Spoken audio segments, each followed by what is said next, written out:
Yes, nkwaniriza akadde kano wasuze otya gwe na following Faali TV ugine nkwebaza nenkugamba nti kyewakola nno kyamaanyi okubanga wasubscribing ate n'onyiga kade amawulire agatambula akadde kano ku social media agalaga nti essaawa yonna Nabatanzi yandibanga akomawo mu Aromatic Entertainment. Bino bya ddala era bituufu bye byenkomerere. Jjukira Aromatic yatandikawo firimu gyempya gye bayita Connections. Ennaku zino babadde tebakyateekayo episode ku YouTube era nga enteekateeka za kubanga Nabatanzi oba oliawo anyigibwa mu episode ezigenda kubanga ziddamu okubanga hazifulumizibwa.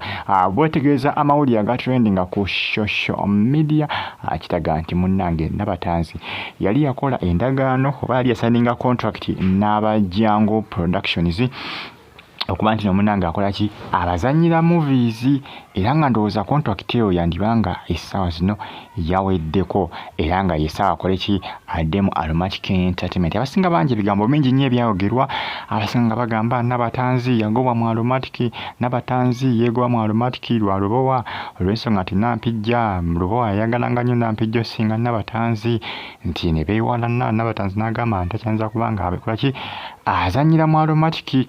Munnange kiraga nti byandibanga oyo yenna yali wolokoso era nga essaawa yonna Nabatanzi agenda kuba akomawo mu Aromatic Entertainment era mbeera mumulabyemu temukyewuunya temukyewuunya yandibanga munnange yakoze ki yakomyewo mu nkambi eya Aromatic Entertainment. Yongera kubanga ofollowinga Faali TV GB TV ate ne KR TV Uganda now.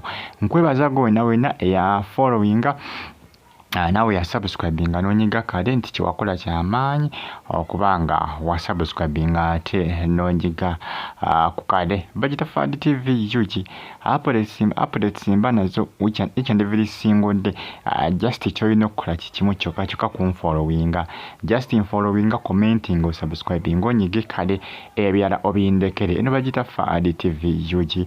Gwe just making sure ngo subscribinga ate onyige ne ku kale Nabatanzi munnange mu Aromatic yandibanga munnange yessaawa ademo okubanga azannya mu movies za Aromatic. Bantu bangi mbadde nga mu misinga eriyo bangi abeebuuza bagamba nti Fifi da Queen anaakomawo. Ye Fifi ye ebibye ebiwanvu, Fifi ye ebibye ebiwanvu. Fifi mu Aromatic yavaamu ndowooza n'akulitingawo ekibiina ekizannya firimu ekirala ne tekyapafominga bulungi olw'ensonga kyamulema okubanga akola ki akwasaganya.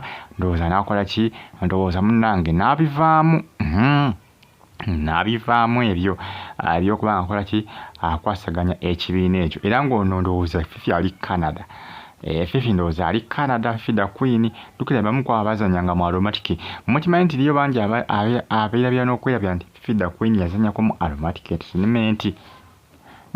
Eri abakyolaki abakyerabira n'ate munnange Fifi da Queen si omu kwabo abali mu Aromatic ng'etandikibwawo naye ate Nabatanzi y'omu kwabo abali mu Aromatic ng'etandikibwawo. Ne Nampijja bagundu bano baani ba musajja mukulu ono Lubowa Ahmed, Nampijja Florence, waliwo omulala agundi mwerabidde erinnya maama Miss Segujja. Ndowooza Miss Segujja oba y'oyo. Bamu kwabo ndowooza abamu kwabo abali kwabo abatandikawo Aromatic Entertainment era nga munnange bakyalimu mpaka nakakati. Nabatanzi mpoziko y'omu kwabo abadde bavuddemu naye ate kiraga teyavaamu. Essaawa yonna agenda kuba akola ki akomawo. Aromatic ena firimu empya gye bayita Connections era nga mu firimu eyo information etambula eraga nti Nabatanzi yandibanga agenda performinga mu episode ezimu ku ezo ezigenda kubanga zitamu okubanga zikola ki zirinkinga. Best Friends zijjukira akyapostingibwayo ku YouTube. Connections bamupozingamuko tebakyamu uploadingayo naye nga Connections agenda kubaddamu okubanga atikola ki ateekebwayo. Best Friends yateekebwayo ndowooza buli lunaku Best Friends gwe wonna eyamusubwa ojja musanga ku YouTube. Ate gwe alina TV Star Times ojja kusobola kubanga ofuna Best Friends.